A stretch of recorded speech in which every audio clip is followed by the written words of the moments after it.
వాళ్ళ దగ్గర CC cameras footage వాళ్ళ దగ్గరే ఉంటుంది.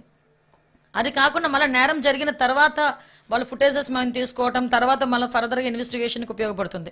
అలా కాకుండా రియల్ టైంలోనే అవి జరగకుండా చూసుకునే బాధ్యత తీసుకోవడానికి పబ్లిక్కి కూడా మేము అప్పీల్ చేస్తున్నాం. మీ దగ్గర మీరు ప్రైవేట్ ప్లేసెస్లో ఎక్కడైతే మన ఇంట్ల దగ్గర లేదంటే మీ వ్యాపార సంస్థల దగ్గర పెట్టుకున్న ఈ కెమెరాస్కి కూడా అనుసంధానంగా పోలీస్ డిపార్ట్మెంట్ వాళ్ళకి గనక ఇస్తే డెఫినెట్గా మేమందరం కూడా ఇంటిగ్రేట్ చేసుకొని నియర్ బై కమాండ్ కంట్రోల్ రూమ్లోని దాని అంతటిని కూడా మేము పర్యవేక్షించుకుంటాం. ఎక్కడ కూడా ఎటువంటి ఇబ్బంది లేకుండా చూసుకునే బాధ్యత తీసుకుంటాం. కెమెరాస్ లేవు, వాటి చోట్ల ఏం చేయాలి? డ్రోన్స్ని ఉపయోగించమని చెప్పారు. డ్రోన్స్ని యూజ్ చేసుకొని ఆ పిక్చర్స్ క్యాప్చర్ చేసుకొని ఎక్కడైనా ఇటువంటి యాక్టివిటీస్ ఎక్కడైనా జరుగుతున్నాయేమో అని కూడా క్యాప్చర్ చేయమన్నారు. డ్రోన్స్ కూడా లేని సమయంలో ఈరోజు మొబైల్ అన్నది ప్రతి ఒక్క వాళ్ళకి కూడా టెక్నాలజీ చేతిలో ఉండడం ఒక ఎత్తు అయితే, నిజంగా నేరాలను అరికట్టడంలో పోలీస్ డిపార్ట్మెంట్ వాళ్ళ దగ్గర గన్ అయితే ఉంటుంది, కానీ పబ్లిక్ అందరి దగ్గర మొబైల్ కూడా వన్ ఆఫ్ ద వెపన్ లాంటిది. ఈరోజు ఎంత పెద్ద వెపన్ అంటే, ఈరోజు ఒక క్రైమ్ సిచ్యువేషన్ ఏదైనా ఉంది అంటే చాలా ఈజీగా క్యాప్చర్ చేసుకోవడానికి మొబైల్స్ యూజ్ చేస్తున్నారు. అదేవిధంగా ఎక్కడైనా ఏదైనా చిన్నది ఇబ్బంది జరిగింది, ఎవరైనా ఒకరికి కొంచెం గొడవ పడ్డారు, తొందరగా ఒక వీడియో తీస్తున్నారు, సోషల్ మీడియాలో పెడుతున్నారు. సో అటువంటి రెస్పాన్సిబిలిటీ కూడా పబ్లిక్ తీసుకోవాలి. దానికి ఒకటి కూడా చెప్తున్నారు, ఈరోజు గవర్నమెంట్ తరఫున మేము కూడా మీ అందరికీ కూడా హామీ ఇస్తున్నాం. ఎవరైనా ఇలాంటి ఇన్ఫర్మేషన్ కనుక మాకు ఇస్తే వాళ్ళ వివరాలను కూడా మేము గోప్యంగా ఉంచుతాము, పబ్లిక్ ఎట్టుపట్టి పరిస్థితులను చేయము, వాళ్ళకి ఫర్దర్గా ఎటువంటి ఇబ్బంది లేకుండా చూసుకునే బాధ్యత కూడా మేము తీసుకుంటాం. అంటే ఓవరాల్గా ఇక్కడ క్రైమ్ విషయంలో ఎక్కడ కూడా రాజీ పడకుండా నిందితులకి శిక్ష పడేయడం ఒక ఎత్తు అయితే, అసలు ఆ క్రైమే జరగకుండా చూసుకునే బాధ్యత కూడా తీసుకోవాలి అని ఒకే ఒక కారణంతో ఈరోజు ఇన్ని ఏర్పాట్లు కూడా మేము చేసుకోవడం జరుగుతుంది. ఎస్పెషల్లీ టెక్నాలజీని ఉపయోగించుకొని మీకు చెప్పాము, ఇంతకు ముందు ఈ టెంపుల్స్ దగ్గర చాలా మ్యాక్సిమం జరిగేవి. సీసీ క్యామ్స్ లేక టెంపుల్ దగ్గర రథాలు తగలపెట్టడం అన్నదో, లేకపోతే ఏదో ఒక రాముడు తల మనకు తెలుసు లాస్ట్ గవర్నమెంట్లో ఎన్ని జరిగినాయో.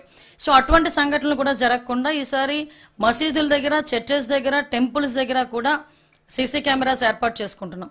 అదేవిధంగా గవర్నమెంట్ హాస్టల్సే కాదు, ప్రైవేట్ హాస్టల్స్ దగ్గర, లేడీస్ హాస్టల్స్ దగ్గర, స్కూల్స్ దగ్గర, కాలేజెస్ దగ్గర, ప్రతి ఒక్క ఏరియాలని కూడా, అంటే ఎట్టి పరిస్థితుల్లోని నేరం చేసిన వాడు ఎటువైపు వెళ్ళినా ఆ కెమెరాలో క్యాప్చర్ అవ్వాలి. సో ఆ రకంగా కెమెరాస్ని కూడా మేము ఏర్పాటు చేయడానికి కూడా మేము చేస్తున్నాం. గౌరవ సీఎం గారి దయ వల్ల ఈరోజు పోలీస్ డిపార్ట్మెంట్కి కూడా మంచి రోజులు వచ్చినాయి. ఎందుకంటే లాస్ట్ టైం మేము ఇప్పుడు లాస్ట్ 5 సంవత్సరాల్లోని కనీసం ఫండ్స్ కూడా ఉండేవి కాదు, MOPF ఫండ్స్ కూడా ఎప్పుడు ఉండేవి కాదు. అలాంటిది మొత్తం AMCలోని 10 crores రూపీస్ కూడా విడుదల చేయడం జరిగింది. మ్యాచింగ్ గ్రాంట్ కింద 61 కోట్ల రూపాయలు కూడా విడుదల చేయడం జరిగింది. మాకు కూడా ఇప్పుడు వెహికల్స్కి సంబంధించి కానీ ప్రతి ఒక్క ఇష్యూలోని కూడా ఎక్కడ కూడా రాజీ లేకుండా పోలీస్ డిపార్ట్మెంట్ని స్ట్రెంగ్తెన్ చేయాలని కూడా గౌరవ సీఎం గారు కూడా భావించడం కూడా జరుగుతుంది. ఒకటి ఏంటంటే, ఇంకొక విషయం కూడా చెప్తున్నామండి, ఉమెన్ సేఫ్టీ విషయంలో ఎట్టి పరిస్థితుల నుండి మనకి 112 ఒకటి ఉంది, 100 ఒకటి ఉంది. 100కి చేసినా 112కి చేసినా ఒక దగ్గర ల్యాండ్ అవుతుంది. కాబట్టి అది చాలా యాక్టివ్గా ఉంది ఆ నెంబర్ కూడా. కాబట్టి ఎవరైనా ఎటువంటి సిచ్యువేషన్లో అయినా ఉన్నప్పుడు కూడా ఈ నెంబర్స్కి కూడా డైల్ చేస్తే ఇమీడియట్గా వాళ్ళందరికీ కూడా మనం రక్షణ ఇవ్వడానికి, వాళ్ళందరికీ కూడా ఒక భరోసా కల్పించడానికి వీలుగా ఉంటుందని మాత్రం చాలా క్లారిటీగా చెప్పడం జరుగుతుందండి. లాస్ట్ అండ్ ఫైనల్గా మీకు ఒకటే విషయం చెప్తున్నాం, లాస్ట్ టైం చెప్పాం, చాలామంది ప్రతిపక్షాల వాళ్ళు చాలా మాట్లాడుతుంటారు, వాటన్నిటి గురించి కూడా కాదు, కానీ మాకు ఒక బాధ్యత ఉంది. ఆ బాధ్యత నేపథ్యంలో ఈరోజు మహిళల భద్రత విషయంలో మీరు అబ్జర్వ్ చేయండి, ఎక్కడైనా ఇప్పటి వరకు 3 months 4 months కాలంలో మహిళల మీద అఘాయిత్యాలు ఎక్కడైనా జరిగినాయి అంటే ఇమ్మీడియట్గా వితిన్ అవర్స్లో 24 hours 48 hours వితిన్ అవర్స్లో మేము పట్టుకుని రిమాండ్ కూడా పంపించడం జరుగుతుంది.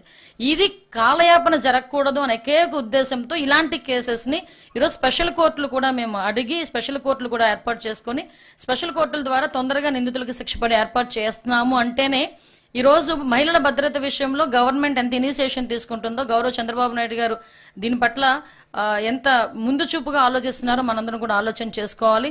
నాకు తెలిసి ఒక చిన్న ఇన్సిడెంట్ జరిగిన, నేను ఇక్కడ గౌరవ ముఖ్యమంత్రి గారి గురించి కూడా ఒక మాట చెప్పాలి.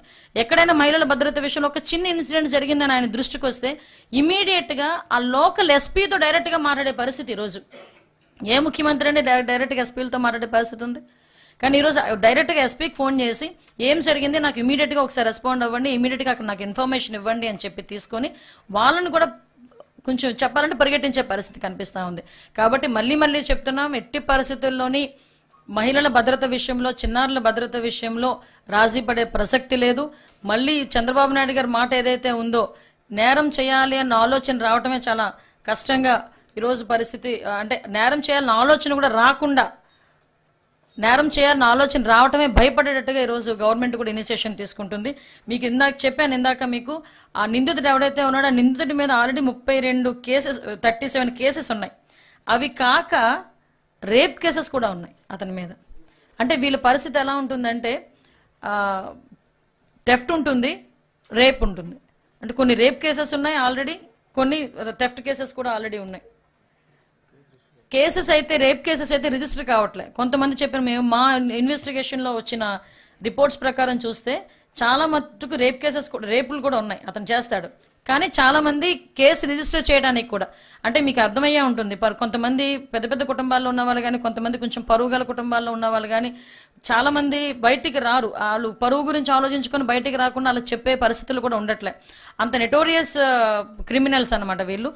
అందువల్లనే సార్